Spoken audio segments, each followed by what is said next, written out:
tranquillement. On se retrouve aujourd'hui pour un nouveau webinaire formation football.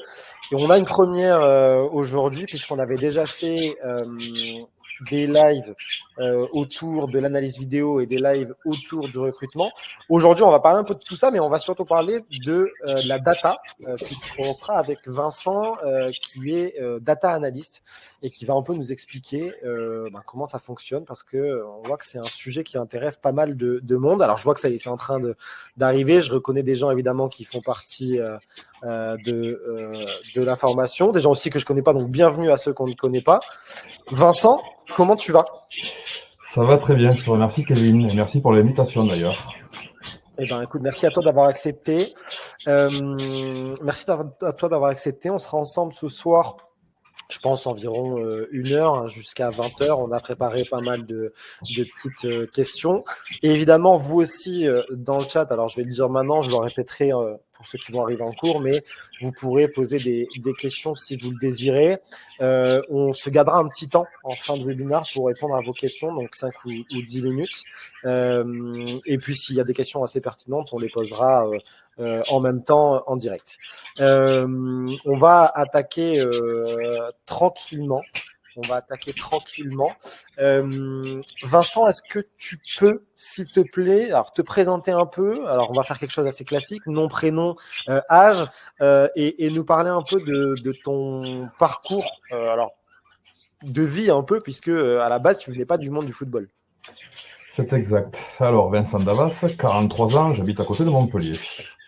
Mon parcours, il est assez atypique. J'étais pas destiné à finir dans le foot, ou alors quand j'étais gosse, je voulais être professionnel, mais bon, on connaît la suite. C'était pas les croisés, c'était juste le niveau qui n'était pas suffisant. Ok, c'est honnête. Oui, non, mais j'ai fait des sélections, j'ai vite compris que c'était pas pour moi. J'ai fait 20 ans dans les travaux publics, et pendant ces 20 ans, j'ai cumulé 5 ans en boîte. J'ai travaillé semaine et week-end. En boîte, j'ai fait de la lumière, et après, je faisais DJ sur des remplacements des soirées. Okay. Et au bout de 20 ans, j'en ai eu un peu marre de cette évolution de mon travail, et je voulais changer depuis quelque temps déjà. Et je ne voyais que le foot comme transition. Donc, j'ai réfléchi un petit peu. Je ne me voyais pas partir tous les week-ends comme les scouts le font. D'accord. Donc, c'était en décembre 2019, grosso modo, quand j'ai fait cette décision-là, que j'ai changé. Et j'ai commencé à travailler un petit peu sur les chiffres, mais je ne connaissais pas la data en détail. J'ai commencé à faire des listes sur Transfermarkt. Okay. C'était binaire, mais j'ai contacté des clubs, j'ai eu des réponses. J'ai eu des gentilles réponses d'ailleurs, que ce soit en France ou à l'étranger. Et j'ai ton club de cœur, Kevin, qui, 6 mois après, m'a répondu, m'a demandé si je pouvais leur faire un petit exemple. J'avais un site en open source, je me souviens plus lequel. Je leur ai fait un truc sur 3 postes. Et pour me remercier, ils m'ont donné accès à Instat pendant 1 mois. D'accord. Instat est fermé depuis. Oui, Instat, alors une petite parenthèse, Instat, c'était, pour ceux qui ne le savent pas forcément, une plateforme où il y avait donc de la vidéo, aussi de la data sur énormément de championnats dans le monde, hein, pas qu'en Europe, oui. Et qui est accessible, alors qui était parce que ça a été fermé, racheté par Sportscode et fermé, mais en tout cas, c'était accessible pour plutôt les professionnels et les clubs. Exactement. Et donc là, pendant 1 mois, j'ai passé des heures et des heures et j'ai découvert un petit peu ce qu'était la data en elle-même. Il y en avait beaucoup. Donc, j'ai pu démarrer sur ça et avancer, mettre un processus de travail en place, etc. Voilà. Ok. Est-ce que, alors, parce que on est avec toi, donc tu as un profil qui n'était pas dans le football initialement et pas dans la data non plus. Est-ce que tu avais déjà une passion aussi pour les chiffres et une formation, quelle qu'elle soit, en rapport avec les chiffres? Passion pour les chiffres, oui. Okay. Depuis tout petit, déjà. Une formation, aucune. D'accord. Je suis parti de zéro, de mes souvenirs de lycée. Et après, j'ai appris sur le tas, tout seul. Quand j'avais une question, j'allais chercher la réponse sur Internet. On trouve tout. Donc, ça a été un autodidacte. Certes, aujourd'hui, on pourra me dire que j'ai des lacunes sur le codage. C'était une évidence. Je vais essayer de gommer ça par la suite. Mais ce qui me manque, c'est le temps aujourd'hui. C'est pas évident. Mais ouais, j'ai tout appris, PowerPoint tout seul, j'ai fait du Canva un petit peu, ça s'apprend. Voilà, Ok. c'est juste une question de trouver le temps, parce que la motivation, on l'a, je pense qu'on est tous des passionnés, donc on a envie d'aller au bout, et on a envie de travailler 2 fois plus que les autres. Donc, Est-ce que tu peux déjà pour les gens pour qui le terme data analyst c'est un peu flou, est-ce que tu peux nous donner la définition, ou plutôt ta définition, parce que évidemment on n'est pas sur Wikipédia, donc j'aimerais bien l'avoir avec tes mots, la définition pour toi d'un data analyst. data analyst, c'est de faire le tri dans tout ce flot de données que l'on peut avoir devant soi, parce que tout n'est pas forcément pertinent, ou alors il faut le remettre dans le contexte. Donc il faut sélectionner, trier, construire un processus de travail. Parce que, en fonction des clubs, certains ne fonctionnent pas de la même manière, certains n'accordent pas la même importance aux chiffres aussi, dans un sens comme dans l'autre. Donc c'est à moi de mettre en avant tout ce qui peut être pertinent en rapport avec tous les éléments techniques, tactiques, financiers bien évidemment.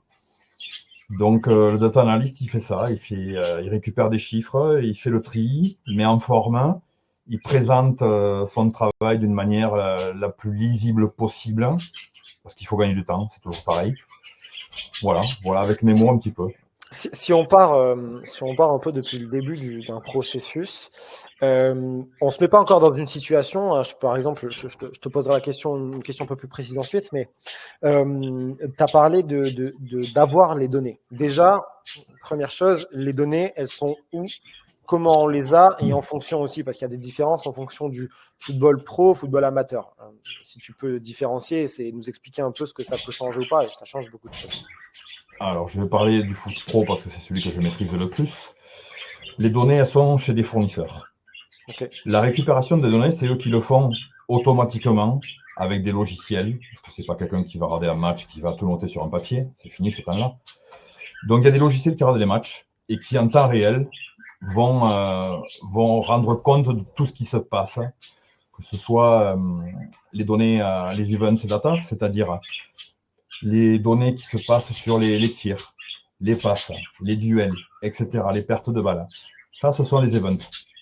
Et après, il y a les données de tracking, c'est-à-dire tout ce qui est lié au GPS, au mouvement, à la vitesse. Donc, d'un côté, les tracking, c'est souvent les clubs qui les ont, même si on a un fournisseur aujourd'hui qui s'appelle Skill Corner, qui est de plus en plus répandu.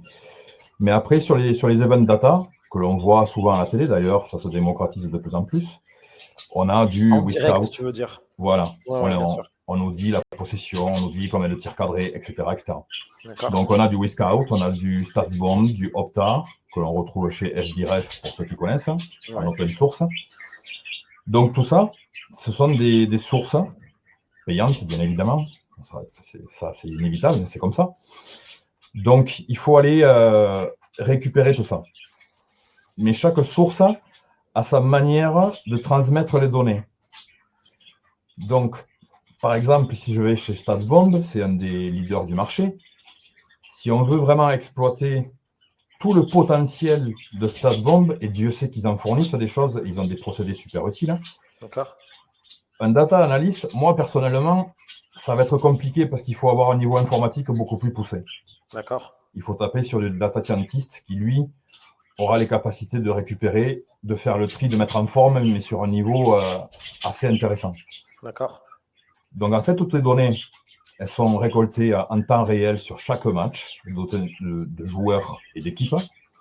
Et après, on a des espèces de rapports, moi j'appelle ça un bulletin de notes finalement, après un match, où on sait qui a fait quoi, quelle équipe a fait quoi. Et donc après, c'est à chacun d'en retirer et de faire le tri dans tout ça pour en exploiter et faire un rendu qui lui sera le plus pertinent possible. Tu peux nous, t'as dit un terme data scientist. C'est quoi la différence que tu fais entre le data analyst et le data scientist? Ou alors peut-être que il n'y a pas de différence, on parle de la même chose, mais le data scientist, il a des compétences supérieures au data analyst? Largement, c'est Bac+5 déjà. Ok. Le scientist, il n'a pas besoin d'avoir des connaissances particulières en football. Ok, alors ça c'est important. Déjà, Lui, c'est juste un informatique. Ok. Il est orienté sur l'informatique. Donc, il va être capable de créer une base de données, Ok. d'aller capter des données sur des sites et de mettre tout ce processus en route, en fait. D'accord. On ne va pas lui demander de savoir si telle équipe joue à un tel système. Non, on s'en fout. On veut D'accord. juste lui dire, j'ai besoin de ça, il faut que tu me fasses une base de données avec telle visibilité, avec tels outils, etc., etc. Lui va s'occuper de l'outil informatique de A à Z. D'accord. Donc, par exemple, finalement, quand on parle de club, tu vas te comprendre tout de suite où je vais en venir, mais quand on parle de clubs comme Toulouse, comme tout le groupe Redbird, etc., qui ont un certain processus avec la data, les gens qui vont traiter cette data dans un premier temps, ce sont plutôt des data scientists. Oui, D'accord. oui, oui. Parce que ça va leur permettre surtout d'automatiser les choses. C'est-à-dire que quand les données arrivent, eux, ils n'ont rien à faire. Le processus, il est lancé, la machine, elle tourne toute seule. D'accord. Donc, et c'est ça le gain d'un scientiste, c'est que quand la machine est lancée, il n'y a plus qu'à récolter les fruits, en fait.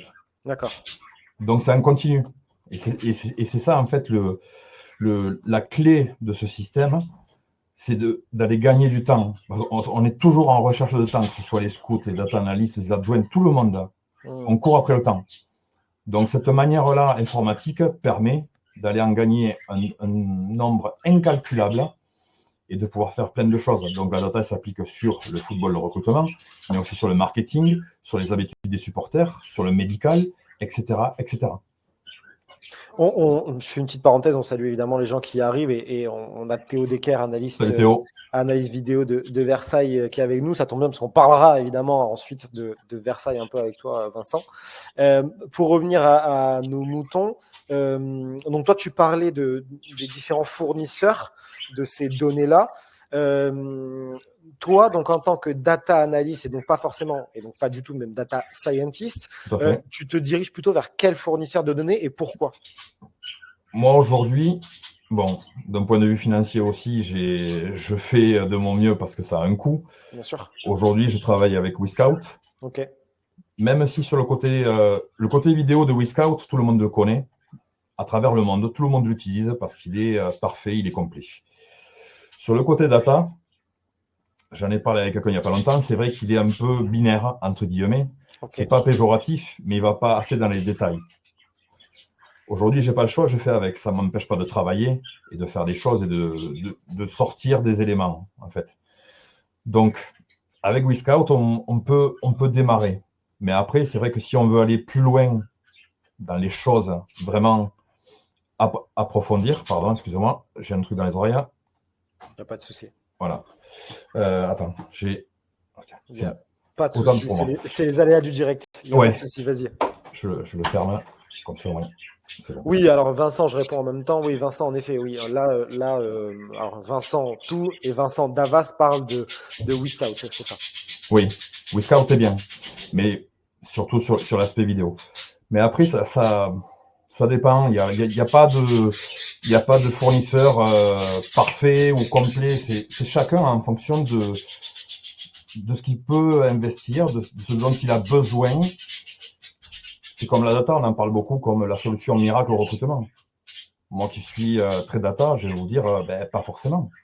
Il n'y a pas de processus. Ça, on va y revenir parce que forcément, j'ai envie qu'on puisse discuter de. Je me suis noté la data avant ou après, donc tu vois déjà où je veux en venir, mais on va en reparler. Concernant Wyscout, tu parles de données binaires.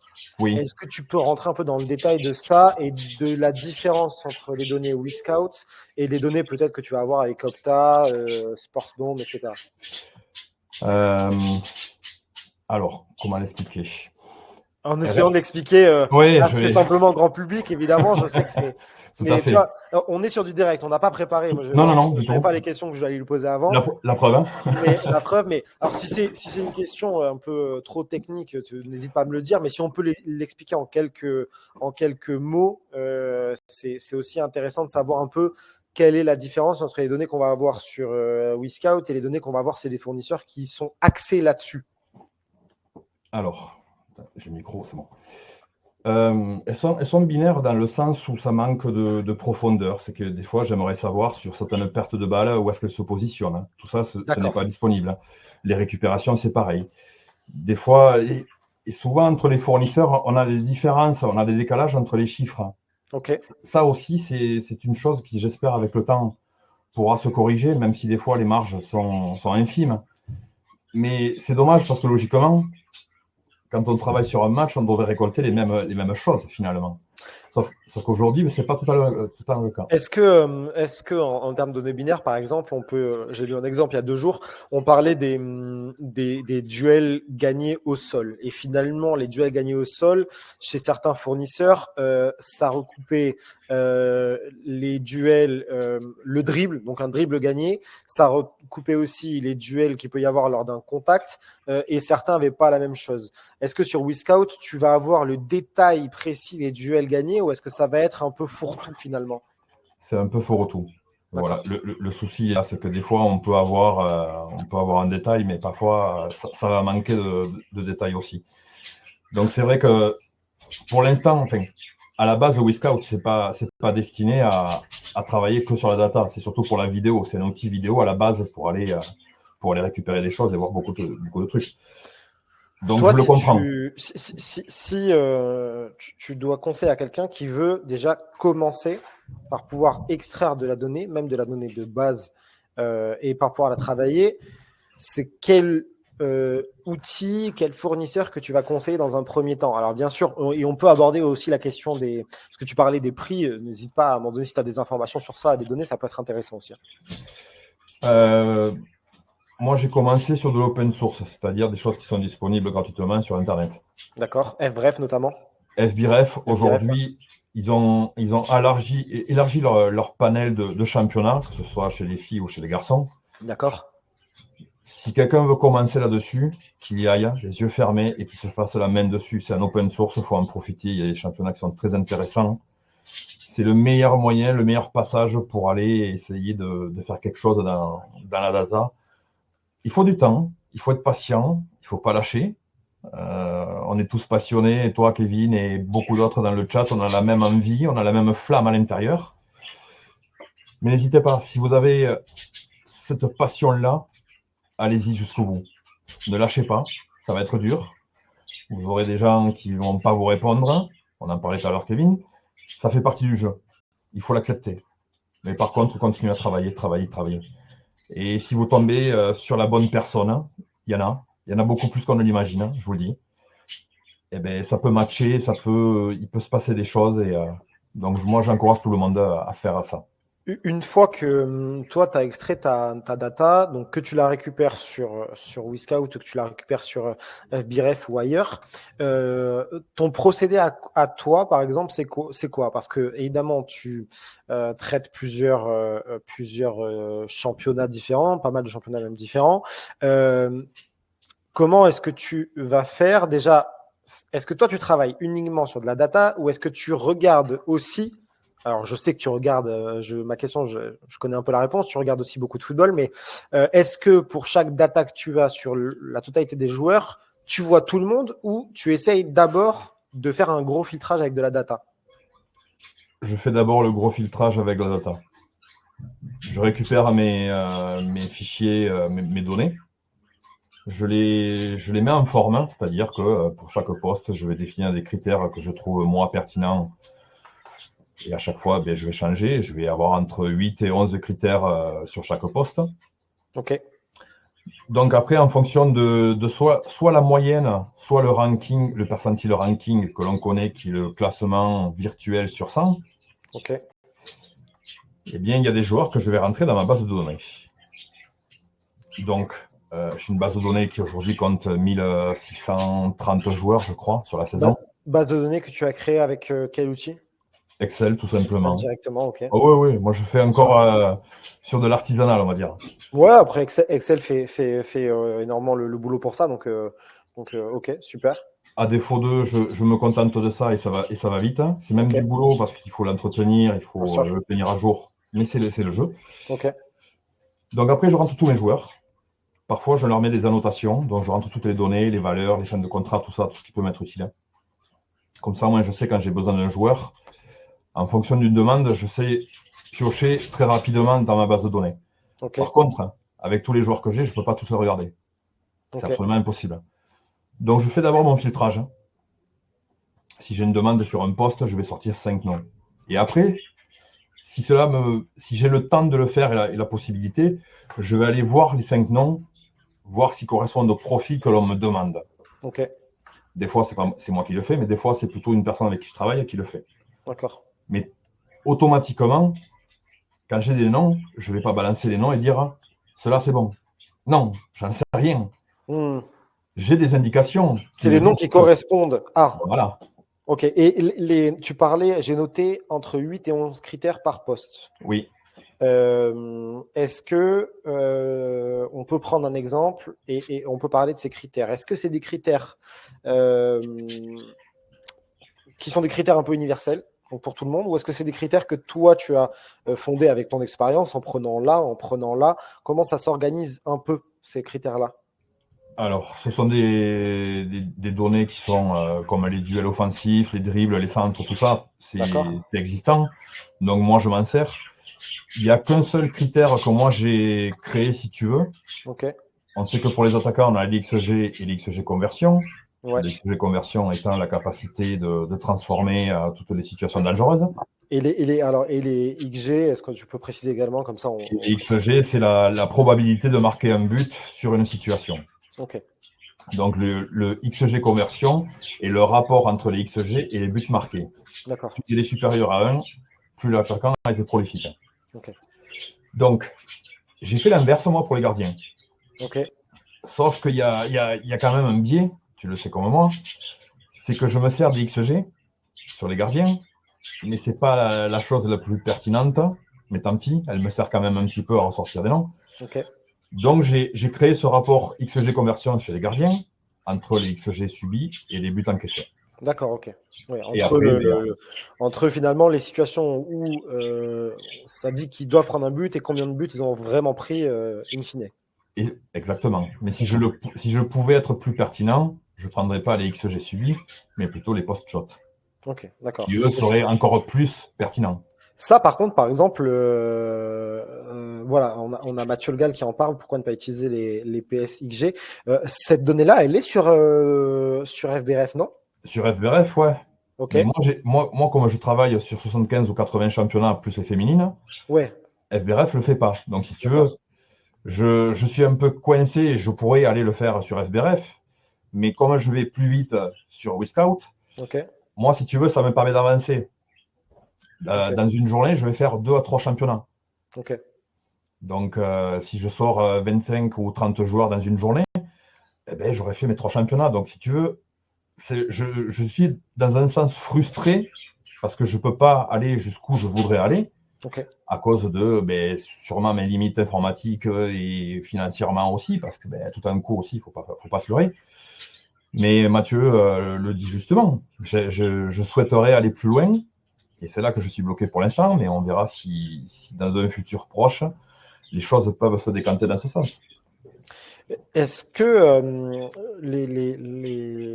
la data et ces critères-là que tu as pour chaque poste, ça te permet, toi, alors je ne sais pas si c'est une méthode que tu as ou pas, je sais que c'est quelque chose qui a été utilisé par nos amis de Data Scout, notamment sur Twitter, qui font un excellent travail également.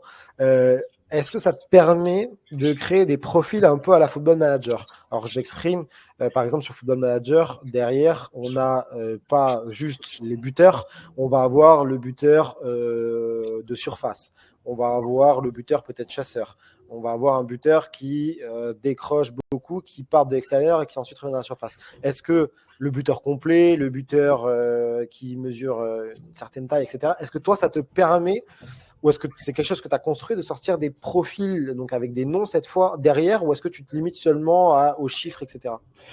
Je n'ai pas assez de choses qui peuvent m'indiquer et me sortir des profils. Les profils, je préfère les faire en vidéo. Clairement. Je pourrais essayer, mais là aussi, je vais en revenir au même point, c'est que sur WeScout, je vais être coincé. Ouais. Je ne vais pas avoir assez de données sur les courses, sur tout ça, qui vont me permettre d'aller sortir un profil uniquement avec des chiffres. D'accord. Et ça, honnêtement, ce n'est que mon avis, ça n'engage que moi. Définir des profils uniquement sur des chiffres, je trouve ça, il y a un risque pour moi. Ok. Parce que la data, c'est bien. Mais croire que la data vous dit tout, pour moi, c'est faux. Ce sont des indicateurs. Ce sont des choses factuelles. Mais ça ne fait pas tout. Il faut que derrière, il y ait l'outil visuel, l'œil, parce que sinon, il y a toujours cette part de risque qui va rester au-dessus pour moi. Avant j'ai encore des questions tout à l'heure pour parler de data. J'aimerais qu'on parle justement de Versailles. On parlait tout à l'heure. Il y avait Théo l'analyse vidéo de Versailles qui était avec nous et qui nous faisait un coucou. Tu as collaboré donc avec Versailles donc l'an dernier, si j'ai pas de bêtises, la saison dernière. Oui. Voilà, toute la saison dernière. Donc, en tant que data analyst, est-ce que tu peux nous expliquer un peu, nous en parler un peu? Alors, déjà, parlons de la genèse, du début. Quelle était la volonté aussi du club à ce moment-là et la logique de ta venue à ce moment-là? La logique, la genèse, Twitter. Merci Twitter d'avoir eu cette exposition parce que ça arrive parfois. Tu l'as vécu, Théo aussi, et d'autres exemples, d'autres superbes exemples qui viennent de Twitter et qui se retrouvent dans un club professionnel. Ça arrive. C'est Michael Michet qui m'a découvert. On a échangé, voir un petit peu quelles étaient mes idées, qu'est-ce que je faisais. D'accord. Et de fil en aiguille, j'ai passé la saison avec eux.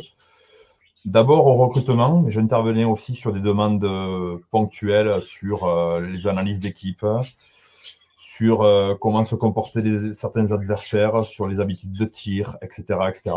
Ok. Donc j'amenais un petit peu tout ce côté chiffré. Ok. Et puis en janvier est arrivé Enzo Djebali, le recruteur, avec son fameux livre. Donc j'ai pu travailler aussi avec lui. Et franchement, je vais en retirer que du positif. Parce que de mon côté, moi aujourd'hui, je travaille sur de la masse. Parce que je ne cherche pas un profil dans ce que je fais. Parce que je n'ai pas de demande précise. Donc je fais de la masse et c'est après que je vais faire en détail. Mais avec Enzo, je faisais dans le détail. Donc là, j'ai appris un petit peu une autre facette qui a été super constructive. Je me suis régalé parce qu'on a beaucoup échangé. Il m'a fait ouvrir mes mirettes énormément. Et ça, je l'en remercie. Donc, j'ai pu aller travailler sur des détails. Un profil, il fallait qu'il soit comme ça, comme ça, comme ça. On a priorisé des critères par rapport à d'autres, mais on prenait en compte les autres. Donc, il y avait des indices, des coefficients. Ça a été super instructif et vraiment. Donc là, au moins, je me suis mis dans l'ambiance club. D'accord. J'avais une feuille de route. Justement, alors, si on parle des deux parties, tu parlais un peu d'abord, il y avait un peu d'analyse, notamment au début sur la première partie avec Michael Michet, il y avait du recrutement, un peu d'analyse aussi. À ce moment-là, les chiffres, parce qu'on parle du championnat national, les chiffres, est-ce qu'ils existent pour le championnat national? Comment ils existent? À quel niveau? Où est-ce que tu vas les chercher à ce moment-là?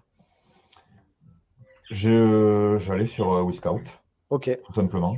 Avant, je fonctionnais avec Instat. Ok. Ouais. À un moment, j'avais les deux. Instat était quand même il était pratique, mais il y a son petit frère qui existe, qui s'appelle Sportsbase. Ce sont les anciens de Instat qui l'ont remonté. Sur le même modèle, c'est pareil. Je travaillais comme ça, je faisais un petit peu les deux parce que l'un avait des données que l'autre n'avait pas et inversement, donc je faisais du complément si tu veux, donc ça tournait vachement. Mais c'est super intéressant d'être dans une configuration club. Ouais. Parce que là, tu touches du doigt quand tu es à l'extérieur, et c'est moi ce que je faisais à l'époque, je faisais du recrutement canapé. J'étais meilleur que tout le monde chez moi. Moi, j'aurais pris un tel. Au bout d'un moment, je me suis dit, c'est bien de parler, t'es gentil. Mais va mettre les mains dans le cambouis et puis on verra. Et c'est ça, en fait, c'est cette réflexion-là qui m'a amené à ce que je fais aujourd'hui. Mais il faut pousser la chose le plus loin possible. Il faut toujours... C'est intéressant.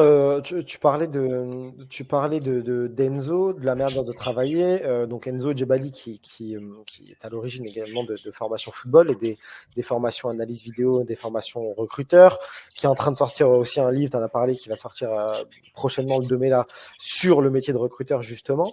Tu parlais d'être pointilleux. Alors, connaissant Enzo, ça ne m'étonne pas. Tu parlais d'être assez pointilleux. Est-ce que tu as des exemples, des exemples sur la manière de travailler à ce moment-là et sur comment tu pouvais intervenir avec des chiffres? Est-ce que, et on en vient à ma question tout à l'heure, la data avant ou après? Est-ce qu'on travaillait d'abord sur de l'image et ensuite tu devais aller chercher de la data pour infirmer, confirmer, ou est-ce que c'était les deux même? Peut-être qu'il y avait aussi dans l'autre sens. Alors avec Enzo, on a mis en place un processus de travail qu'il avait déjà lui en tête, hein, qui était très précis et sur lequel je me suis adapté. Okay. J'avoue que j'ai eu 2-3 jours de mise en route parce que je n'avais pas ce fonctionnement-là. Il fallait que je m'adapte, bien évidemment. Bien sûr. Mais j'avais envie de m'adapter. J'étais motivé pour ça parce que là, on rentre dans le vif du sujet. Donc, la data avant ou après, il m'a laissé un petit peu carte blanche. Ok. Il m'a dit, voilà, on définit ce processus de travail, on met en place des choses. Je vais te donner nos besoins. À toi d'aller me chercher les joueurs qui vont correspondre à ça. Et puis après, on verra en vidéo ce que ça donne. Mais par contre, il m'a dit, moi, j'ai une liste cachée. Okay. Donc, j'ai fait mon process, tout ça. Il y a eu des noms qui sont sortis. On a mis en commun avec lui. J'ai découvert des joueurs que je ne connaissais pas.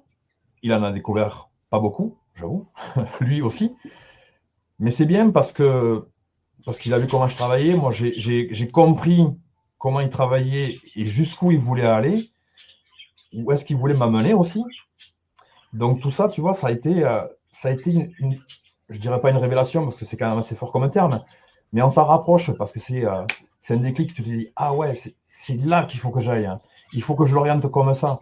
Je fais dans la masse, mais si je vais aller sur le détail, je vais aller appliquer comme ça, comme ça. Et c'est quoi qui change justement? Parce que toi, tu parlais de faire de la masse, et tu disais que tu faisais de la masse parce qu'évidemment, sur ton canapé, entre guillemets, quand tu es là à travailler sur un championnat, tu fais de la masse.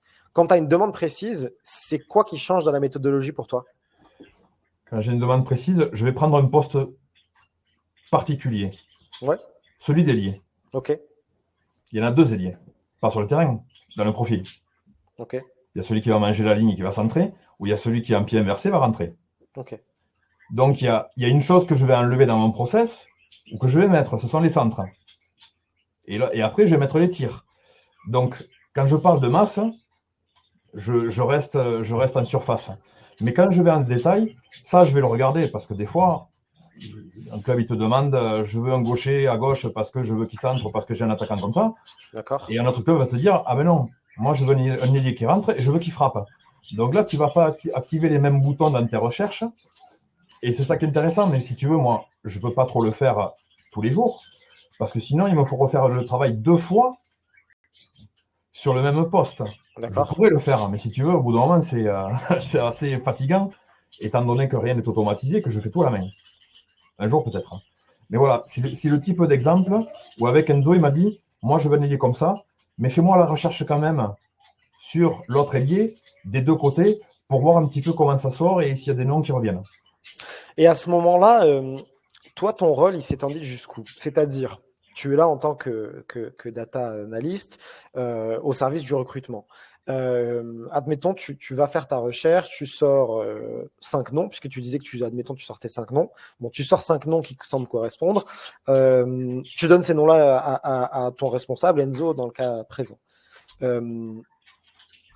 Est-ce que tu vas, toi aussi, parce que certains, tu les connais, je présume pas forcément en vidéo, puisque on est sur une base data, donc tu vas les découvrir aussi. Est-ce qu'à ce moment-là, vous allez regarder, est-ce que tu vas aussi donner ton avis sur ce que tu vois en vidéo? Alors, Enzo, on sait, est le plus à même de venir donner son avis en vidéo, mais est-ce que toi, tu vas avoir un poids sur la vidéo et sur l'aspect vidéo, sur l'aspect recrutement, scouting à proprement parler? Pas totalement, mais il y a un joueur sur un poste de gardien qu'on avait regardé, il ne connaissait pas. Et on l'a fait en visio, on a regardé ensemble les vidéos. Okay. Donc il m'a dit, putain, je ne connaissais pas, ouais, il est comme ça, je regarde les points négatifs, les points positifs.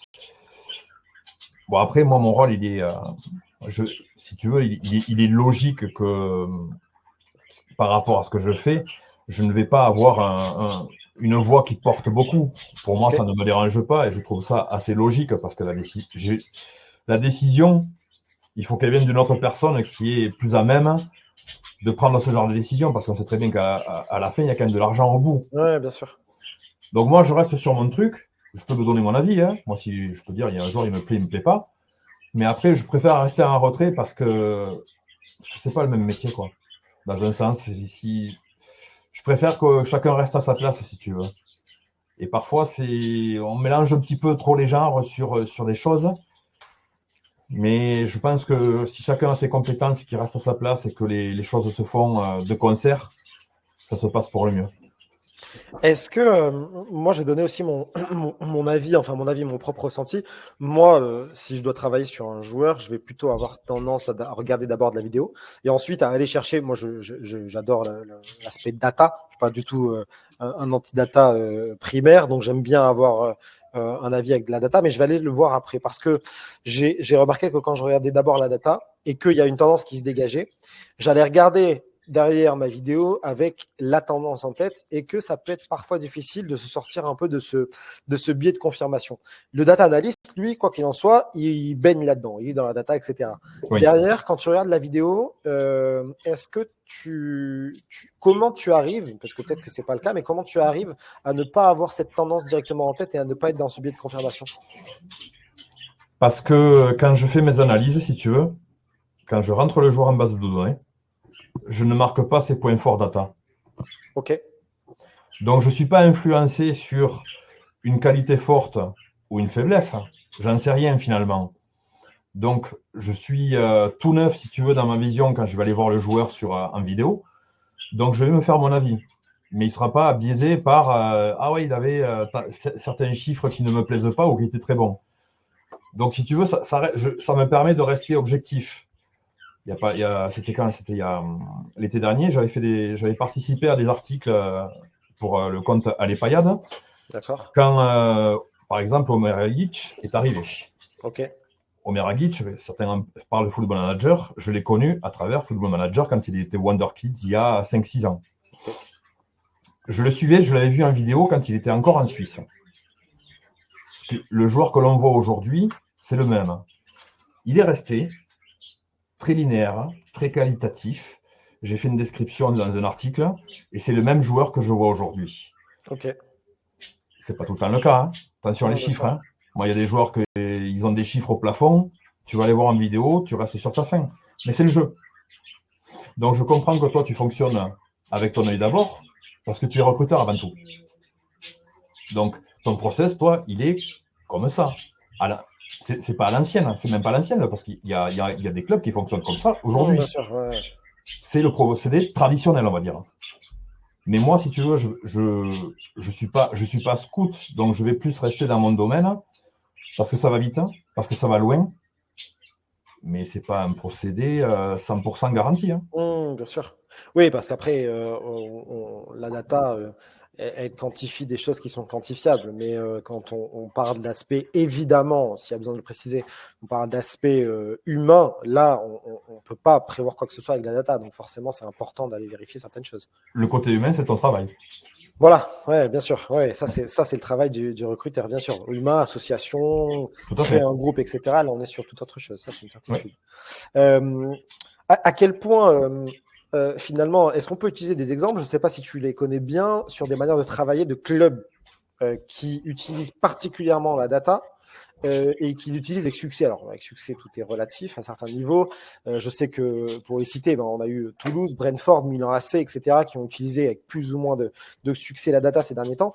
Est-ce qu'il y a un procédé que tu connais particulièrement et comment ça fonctionne exactement? Est-ce qu'il y a des... Alors, je présume que c'est des algorithmes super précis. Il y a des data scientists d'abord, ensuite des data analysts, mais plus axés foot. Comment ça s'organise un peu? L'exemple que je connais le mieux, c'est là d'où je viens, c'est Toulouse. D'accord. On en a beaucoup parlé. Parfois trop, je trouve. Hein. Ok. Il faut se méfier aussi de tout ce qu'on raconte dans les médias mainstream, surtout des gens qui ne maîtrisent pas le sujet et qui parlent à droite et à gauche. J'aimerais qu'ils se taisent hein, ou qu'ils invitent des gens qui connaissent le sujet, pas forcément moi, mais des spécialistes. Hein. Ça éviterait de raconter des conneries à longueur de journée. Parce qu'ils s'en racontent beaucoup. Donc Toulouse a fait un choix. Ils se sont lancés là-dedans parce que Comolli, à l'époque, il travaillait la data quand il était à Liverpool, Tottenham. Après, il est parti en Turquie. Donc, il a été imprégné avec ça quand c'est arrivé en Angleterre. Et il a voulu l'appliquer très loin, à Toulouse, surtout. Okay. C'est un choix. C'est comme ça. Il y en a qui n'en veulent pas. C'est un choix aussi que je respecte. Quand tu dis, tu as appuyé sur le surtout. Quand on dit surtout, c'est-à-dire? C'est-à-dire que tous les aspects du club sont data compatibles. Que ce soit le marketing, que ce soit le médical, toutes les préventions de blessures, la gestion des fatigues, des entraînements. Les joueurs, quand ils vont à l'entraînement le matin, quand ils vont au petit déjeuner, il y a une tablette. Ils doivent renseigner plein de choses pour savoir comment s'est passée leur nuit, leur état d'esprit, la fatigue, le sommeil, etc., etc. D'accord. Tout ça, c'est rentré. Ça donne une carte avant l'entraînement. Comme ça, le staff sait un petit peu dans quel état d'esprit psychique et physique le joueur est avant de démarrer l'entraînement. Ça leur permet d'adapter la charge de travail aussi. Okay. Et pour le recrutement, c'est pareil. Ils sont avec Zelus Analytics qui appartient, il me semble, à Redbird aux États-Unis. Okay. Et donc, ils ont plus que travaillé la chose. Ils sont allés sur 5-10 ans en arrière pour construire des modèles de récurrence et pour avoir ce côté prédictif. J'ai vu quelqu'un en parler tout à l'heure dans le chat. Ce côté prédictif, pour moi, c'est pas mon truc. Alors, justement, est-ce que tu peux développer ce sujet-là? Qu'est-ce qu'on entend par modèle prédictif et pourquoi c'est pas ton truc? Alors, le modèle prédictif, c'est-à-dire que la machine, elle est tellement complète, elle a étudié tellement de choses dans le monde et sur plusieurs années, qu'elle va être capable de te dire, cette saison, avec l'effectif que vous avez, avec l'entraîneur, le système de jeu, tu dois finir à la 10-12e place. Ok. Voilà. La machine, elle va te dire, ce joueur, il fait telle performance en 2e division des Pays-Bas, en France, il va être capable de faire ça. Donc moi, ce côté prédictif, je n'y arrive pas. Je suis désolé, je suis cartésien, j'ai du mal à me projeter et à me dire que à travers ça, on va prédire l'avenir, finalement. Sauf qu'il y a tellement de tenants et d'aboutissants et de choses ingérables, parce qu'au final, c'est le côté humain qui décide de tout. Tu peux y mettre tous les chiffres que tu veux. À la fin, c'est l'humain qui décide. Donc, ce côté prédictif, pour moi, je n'y arrive pas. Je ne dis pas qu'il n'est pas bien, mais ce n'est pas pour moi. Tout simplement. Et au-delà du côté prédictif, comment ça se passe dans ces clubs-là, si tu en as entendu parler également, est-ce que finalement ils travaillent également sur des profils, donc sur une grande masse, et après, dès que la data a déjà sorti les noms, ils vont voir comment ça se passe sur le terrain? Oui, c'est comme ça qu'ils font. Il n'y a pas de suivi, si tu veux, tout au long de l'année. D'accord. Comme le font tous les scouts à travers le monde, où ils vont aller voir un joueur plusieurs fois, l'autre scout va le faire, etc., etc. Ils vont tenir un carnet de suivi. Toulouse, c'est pas comme ça. Okay. C'est d'abord la data qui va écrémer tous les championnats qu'ils ont à disposition. Un agent, il va appeler Toulouse, il va dire, voilà, j'ai tel joueur. Comment il s'appelle, hein? Ok, on le rentre dans la machine. La réponse, elle est verte ou rouge.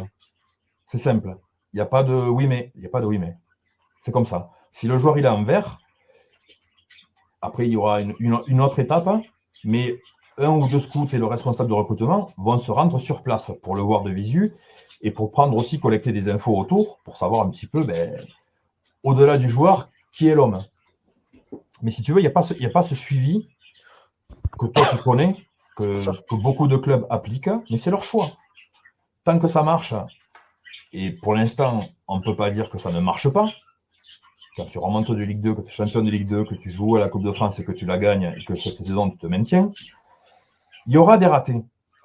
Le recrutement, c'est d'abord l'échec. Il faut comprendre l'échec pour arriver à la réussite. Se dire qu'un modèle est idéal et parfait, c'est faux. Tout modèle a des échecs. Il faut l'accepter. Je vois vos questions à côté. Alors, on arrive, il est déjà 19h45. On arrive sur dernières 10 minutes environ ensemble, 10 minutes, un petit quart d'heure, hein, jusqu'à 20h. Donc, je vois vos questions. Donc, n'hésitez pas à continuer à les poser, puisqu'après, on va se prendre un petit temps pour répondre aux questions particulièrement pertinentes. Alors, on essaiera lire un peu tout. J'avais moi aussi une autre question avant qu'on passe un peu à la suite. Une question d'ailleurs, pardon, que j'ai complètement oublié. Tu vois, c'est les aléas du direct également. J'étais en train de lire à côté et j'ai complètement oublié. Je vais rebondir avec la question de Régis que j'ai trouvée intéressante. Après, on passera à la suite. Est-ce que l'IA, donc l'intelligence artificielle, va changer dans l'approche de ton métier à ton sens? C'est une question intéressante. On sait qu'en ce moment, il y a l'IA qui est en train d'arriver aussi. Et je viens de me souvenir de ma question, donc je vais la garder dans le coin de la tête pour juste après. Est-ce que l'IA va changer l'approche de ton métier d'après toi? L'IA, c'est quoi? C'est de l'informatique. Hein, c'est rien de plus que de l'informatique qu'on a poussé un peu plus avec de l'automatisation et un champ plus vaste. Donc oui, c'est déjà en train d'aider, il me semble, les fournisseurs de données pour récupérer toutes les données sur les matchs. Mais oui, ça va être une avancée supplémentaire dans l'élargissement du travail que l'on peut faire, parce que quand vous avez un flot de données, il faut être capable de le traiter, quoi. C'est ça le truc. Donc l'automatiser, c'est bien, mais je vais être honnête, je ne sais pas ce qu'elle va amener l'IA supplémentaire sur ce côté-là, en plus, mais je pense que ça va faire avancer les choses. Donc je suis curieux de voir un petit peu ce que ça va donner. Mais oui, on en parle beaucoup actuellement, donc j'attends de voir ce que ça va concrètement amener dans les clubs. Ma question, c'était par rapport à tout ce dont on a parlé. Est-ce que finalement, à terme, j'aimerais avoir ton avis là-dessus, quand on parle d'organisation d'un club et de la manière de travailler, est-ce que pour tout ce qui concerne le recrutement et l'analyse de l'adversaire, on ne pourrait, donc à terme, ne faire qu'appel à des data analystes et à des analyses vidéo? Donc en enlevant un peu le côté recruteur, après on fera en parler, si les chiffres et la vidéo vont aussi loin que ça a l'air parti. Non. Pour moi, un processus de recrutement sans recruteur, pour moi, j'ai envie de me pendre. Ça, c'est incompatible. Parce que lui, il va aller chercher et voir des choses que même en vidéo, tu ne pourras pas capter. Il va avoir des échanges avec des personnes, il va capter des petits moments qui, en apparence, seront des détails. Mais finalement, dans tout le processus, à la fin, ça ne sera pas tant un détail que ça. Donc, se passer, moi je veux bien qu'on y mette tous les outils possibles, l'IA et même les boules de cristal. Non, pour moi, non. Sans recruteur, c'est même pas la peine. Il faut des personnes qui ont ça dans le sang, qui ont ces compétences-là et qui vivent jour et nuit pour cette chose-là, parce qu'ils sont la clé de voûte de ce système. Enzo le dit dans son livre. C'est le métier le plus sous-coté, mais le plus important. Pourquoi? Parce que la cellule de recrutement, c'est celle qui va te dicter une saison, mais surtout financièrement, celle qui peut te faire gagner beaucoup d'argent. Et ça, il ne faut pas l'oublier. Donc, il faut garder ce côté humain parce que c'est indissociable pour moi. On arrive tranquillement sur les 10 dernières minutes ensemble. Déjà, je vais vous partager un moyen de nous contacter, donc Formation Football, si vous souhaitez poser des questions et savoir si vous avez un peu le profil pour vous former sur de l'analyse vidéo notamment et sur du recrutement, puisqu'on vient d'en parler. Donc, je vous publie ça et je vous laisserai prendre les rendez-vous. Pendant ce temps-là, nous, on va essayer de répondre un peu aux questions qui se posent. N'hésitez pas à continuer à en poser. On va rester ensemble une petite dizaine de minutes encore. Je vais remonter un petit peu. Je vais remonter un petit peu pour regarder ce dont on nous parlait tout à l'heure. Et je regarde un peu les questions. Voilà, celle-là est intéressante. On a Mathias qui nous demandait à quelle fréquence sa base de données perso est mise à jour. À chaque fois que j'analyse, si tu veux, dès que je fais un championnat, je vais la modifier parce que je vais rentrer des noms. Et après, tous les 6 mois, j'essaye de refaire un check complet parce que parfois les joueurs changent d'agent, le joueur prolonge, etc. Donc, et après, sur un championnat, par exemple, je vais faire entre 2 et 3 analyses dans la saison. Okay. Il y a des championnats, je vais en faire qu'une ou 2 parce que soit c'est des tout petits championnats ou soit c'est des très gros. Honnêtement, aujourd'hui, la première ligue, je ne l'analyse même pas. Qu'est-ce que tu veux que j'aille analyser Haaland, Salah et compagnie? Ça n'a aucun intérêt, c'est pas dans mon domaine. Moi, je préfère aller sur la Suède, la Norvège, les pays en Europe de l'Est, où je vais y aller 2-3 fois. Et je me rends compte que la première analyse que je vais faire sur un championnat, j'essaie de la faire entre la 10 et 12e journée. Au bout de 3 journées, ça ne sert à rien, parce qu'il n'y a pas grand-chose de pertinent. Mais déjà, à 10-12, tu commences à voir des choses. Et je me rends compte que quand je le fais à 12, et quand je le refais à 25 et à 36, ben, le résultat que j'ai à 12, c'est pratiquement le même sur les deux autres. Tu as déjà une tendance qui se dégage. Aux 3 quarts, c'est stable. J'ai qu'un quart ou deux joueurs qui bougent un petit peu et pas dans des grosses valeurs. Mais si tu veux, je la travaille tout le temps, la base de données, je la tiens à jour. J'arrête pas d'y revenir dessus, donc c'est du travail, mais voilà, moi j'aime ça, tout simplement. On a Régis qui nous demandait aussi, donc qui te demandait, pardon, Vincent, est-ce que tu utilises les données de Football Manager pour te faire une présélection? C'est intéressant aussi comme question. Non, absolument pas. Alors, Pourquoi? adepte de Football Manager, mais tu n'utilises pas ces données-là. Je suis un grand fan de Football Manager, j'y joue depuis plus de 20 ans. Pourquoi je ne l'utilise pas? Je veux pas être méchant, hein, c'est pas péjoratif ce que je vais dire. Hein. Ce sont des bénévoles, hein, qui attribuent les notes aux joueurs. C'est énormément de travail et je les félicite. Mais je ne peux pas me baser sur des choses que moi je n'ai pas vues ou que je ne maîtrise pas, si tu veux, Okay. pour me faire un avis précis. Je trouve ça risqué. Et pour que le jeu soit vraiment pertinent, il faudrait qu'il soit mis à jour toutes les semaines, en fonction des performances des joueurs. Parce que des notes que tu as en début de saison, ça ne va pas être les mêmes à Noël, ni au mois de juin. Bien sûr. Donc ça, je regarde parfois parce que j'arrive à trouver malheureusement un petit peu de temps pour y jouer, mais je ne me base pas sur ça. Alors je regarde, on a une question intéressante d'ailleurs, ce qui va me permettre de revenir là-dessus, de Karim Elazouzi à laquelle je vais commencer à répondre, qui demandait est-ce que ça vous arrive que d'autres clubs vous contactent ou êtes-vous uniquement salarié du club de Versailles? Alors, tu ne travailles plus avec Versailles, tu as travaillé l'an dernier avec Versailles. À l'heure actuelle, c'est une question intéressante sur les autres clubs et sur les agents et sur tout le microcosme football. Comment ça se passe sur des demandes? Est-ce que tu es sur des missions ponctuelles? Est-ce que c'est toi qui vas? Est-ce que des gens viennent?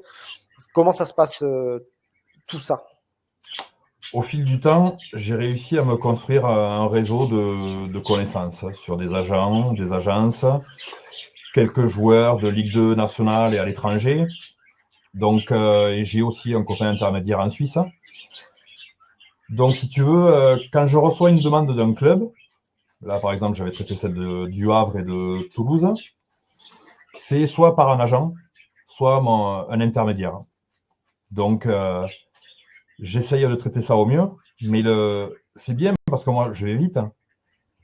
Mais derrière, quand moi je fournis des noms, il faut que la personne à qui je les donne aille contacter les agents des joueurs concernés que j'ai mis dans la liste. 1, il faut que l'agent réponde. 2, il faut qu'il soit OK. Alors, il y a une chance sur 10 000 pour que ça aboutisse. Pourtant, il y a des noms qui peuvent être intéressants. Mais c'est délicat, c'est vraiment très très compliqué de fonctionner de la sorte parce que tu as une chance sur je ne sais pas combien de faire un transfert. Honnêtement, aujourd'hui, je n'en ai pas fait encore. Hein. Je pensais en faire un cet hiver.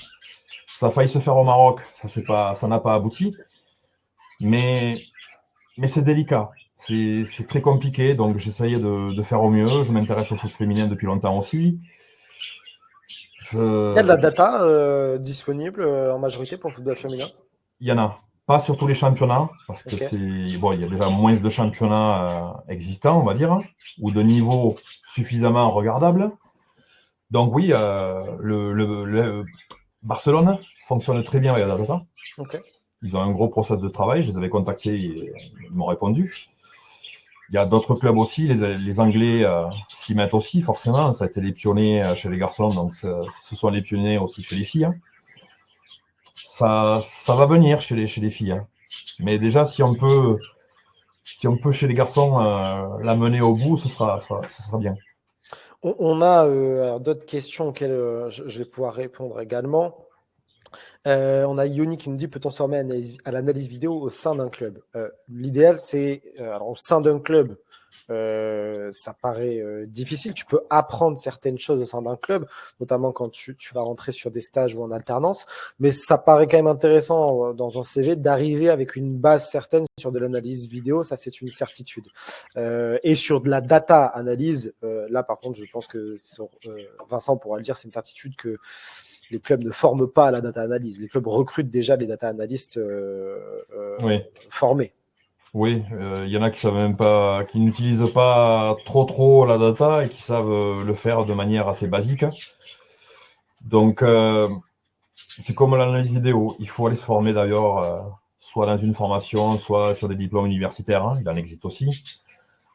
Et après, il faut essayer de faire son petit trou, peut-être passer par des centres de formation chez les féminines. Hein.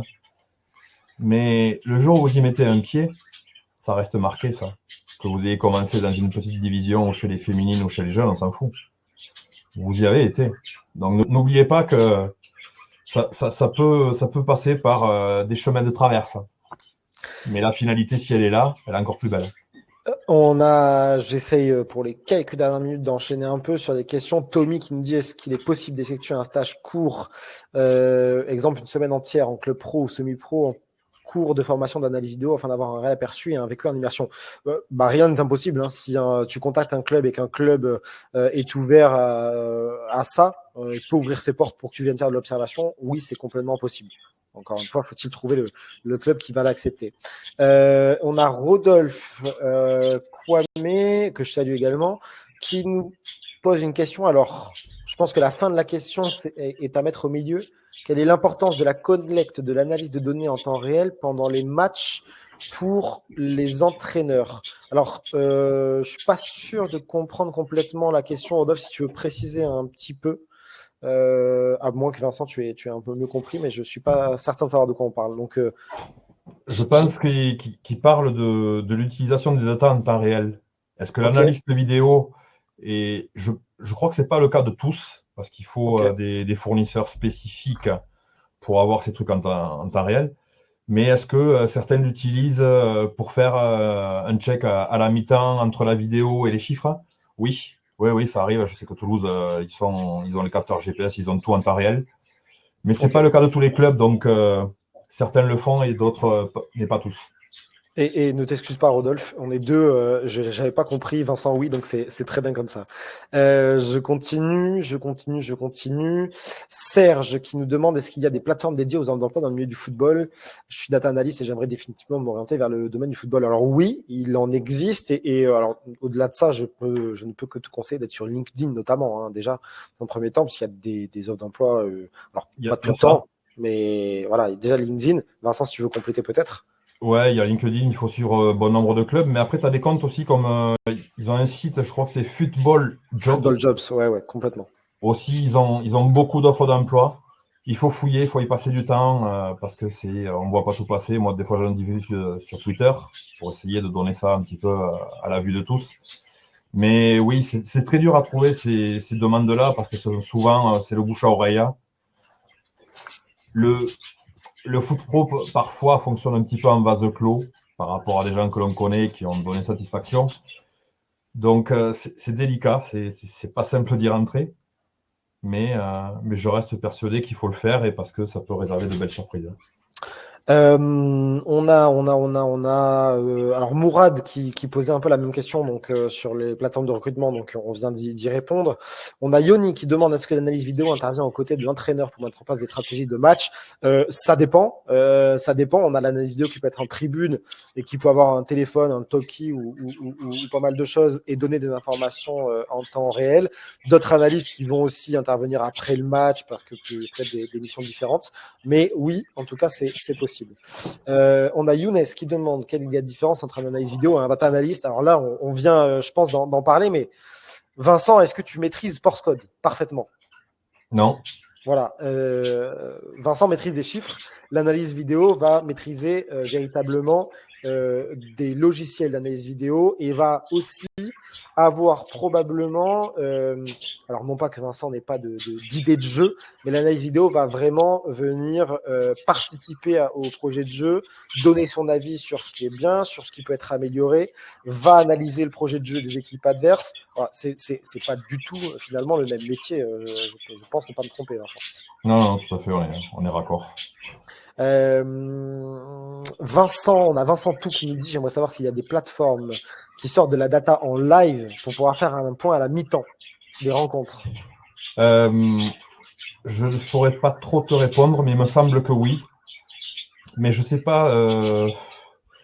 Si, parce que quand tu as Canal+ qui te donne les datas en temps réel, je crois qu'ils ont Opta, il me semble. Donc, certains fournisseurs le font, ou alors à moins qu'il faille prendre un forfait supplémentaire, etc., etc.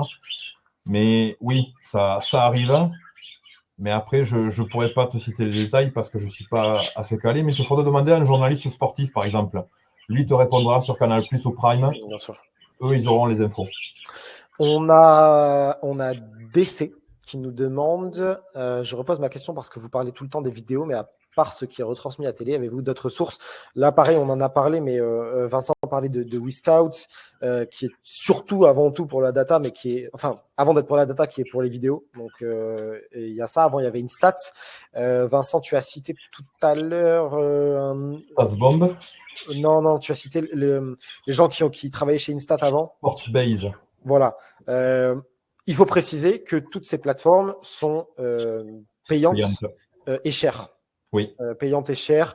J'ai plus en tête les tarifs, mais alors WeScout, tu l'as, mais il me semble que pour une initiation de base, donc de base, on a, je crois qu'il y a 70 minutes sur WeScout de vidéo sur le premier abonnement de vidéos téléchargeables par mois, où on est sur 300 € à l'année, ce qui n'est pas si cher que ça, mais finalement, il n'y a pas beaucoup de vidéos. Et sinon, ça peut monter très, très vite, hein, Vincent, je ne dis pas de bêtises. Oui, ça peut monter jusqu'à 10-15 000 euros. Voilà. Là, c'est tout ouvert. Ça, c'est surtout destiné aux clubs et aux grosses agences. Mais pour un citoyen lambda comme vous et moi, il y a des logiciels qui sont moins chers. Je crois que Sportsbase, vidéo et data compris, c'est... je crois qu'ils étaient sur une offre à 2500, 3000 € par an. Okay. Par contre, il n'y a pas de limite. Ok, ouais, d'accord. Alors que WeScout, votre forfait, il est indexé par rapport au temps de vidéo dont vous avez besoin. Donc, forcément, voilà. Forcément, l'utilisation, elle est un peu moindre. Il est déjà un peu plus de 20 heures, donc je vais terminer avec quelques questions. Désolé par avance si on ne répond pas à tout. Je regarde, on a Mathias qui nous dit, est-ce que la non-utilisation des logiciels de code, par exemple Python, peut être un frein aujourd'hui pour réussir à devenir data analyst? Oui. Voilà. Je ne sais pas coder. J'ai jamais appris à coder. Je vais essayer d'apprendre les bases dans un temps très court. Donc, celui qui sait coder et qui veut faire de l'analyse de données, eh bien, il aura plus de compétences qui vont être exploitées, il aura plus de visibilité. Donc, si c'est dans vos cordes, c'est encore mieux. Je vous félicite parce que j'aimerais avoir cette compétence-là. On a Younes, je vais répondre à la question. Y a-t-il des plateformes qui proposent des vidéos avec la caméra individuelle sur un genre spécifique? Oui, toutes les plateformes dont on vient de parler, WeScout, avant Instat, etc. Il y a de la vidéo collective sur les matchs, mais vous avez des vidéos évidemment sur les joueurs de manière individuelle. Donc oui, toutes ces plateformes-là, mais encore une fois, on parle uniquement de plateformes qui sont payantes. Et on a Vincent qui demande quelle base de données pour la N3 ou la N2. Est-ce que sur ces championnats-là, on a de la donnée, Vincent? Non. Pour avoir de la donnée, il faut que ce soit filmé. Voilà. Parce qu'il n'y a que la vidéo qui peut amener pour extraction des données. Donc aujourd'hui, la N2, N3, c'est très peu ou très mal filmé, donc ce n'est pas exploitable. Parfois, il y a même des matchs de national qui, en fonction de la qualité du film, ne sont pas exploitables. Mais aujourd'hui, en France, on peut travailler sur Ligue 1, Ligue 2, national. Mais après, je crois que sur le football amateur, il y a des petits logiciels, je ne me souviens plus, je crois qu'il y a A-Ball, tout ça. A-Ball, ouais, tout à fait. Qui travaillent là-dessus, mais c'est pas de la même manière. Donc pour l'instant, si tu veux, moi je ne m'en préoccupe pas trop. Pourtant, je vais y voir des matchs de N2, N3, il n'y a pas de souci. Mais je reste sur le domaine pro jusqu'à aujourd'hui. On va finir avec 2 questions. Déjà, Axel, auquel je vais pouvoir répondre également, qui nous dit passer par le coaching pour aller vers l'analyse vidéo, est-ce une bonne idée? C'est toujours une bonne idée de passer par du coaching, que ce soit pour l'aspect analyse vidéo, que ce soit pour l'aspect recrutement. Alors, un peu moins pour l'aspect data, si on parle de jeunes, parce que forcément, il y aura beaucoup moins de data, à moins d'utiliser VO et VO Analytics, puisque là, il y aura de la data. Alors, il y aura de la data assez sommaire, je pense, mais il y aura quand même un peu de data pour les jeunes. Oui. Donc, ce sera toujours une bonne idée. Et on va finir avec la question de Théo Decker, et ça sera un peu la clôture de ce webinaire. Vincent, quels sont tes objectifs pour les prochaines semaines? Et moi, je vais partir plus large, mais les prochains mois et prochaines années. Il y en a beaucoup d'objectifs là. À court terme, j'ai plein de choses en cours. Essayer de finaliser un projet, de rentrer dans un club professionnel, d'y revenir, parce que j'ai goûté et ça a un goût de j'y reviens, donc j'ai envie d'y remettre les pieds et d'être concerné dans ce processus de travail, parce que c'est pas que des chiffres, il y a du relationnel aussi, il y a des gens avec qui tu travailles, avec qui tu changes, on apprend beaucoup de choses. En écoutant les autres, on apprend énormément. J'ai envie d'être concerné, chez les filles, chez les garçons, travailler sur les amateurs aussi. Beaucoup de choses en cours. Si je pouvais réaliser cet été un transfert, j'en serais le premier ravi, parce que j'ai des joueurs que j'avais découverts en chiffres il y a 2-3 ans et qui tournent assez bien aujourd'hui, on va dire. Et notamment, je pense à John Durant qui est en Angleterre, que j'avais découvert en Colombie à Envigado et après était parti à Chicago Fire, il me semble. Ouais, tout à fait, ouais, MLS. Et aussi l'autre qui me vient le premier à l'esprit, c'est Vladan Kovacevic, le gardien bosnien de Rakow, qui avait des chiffres d'imbécile en Bosnie et qui continue à avoir des chiffres d'imbécile en Pologne. Et lui, par contre, je veux le voir bouger cet été. Donc beaucoup de choses et j'espère que ça va aboutir. Merci Théo pour ta question.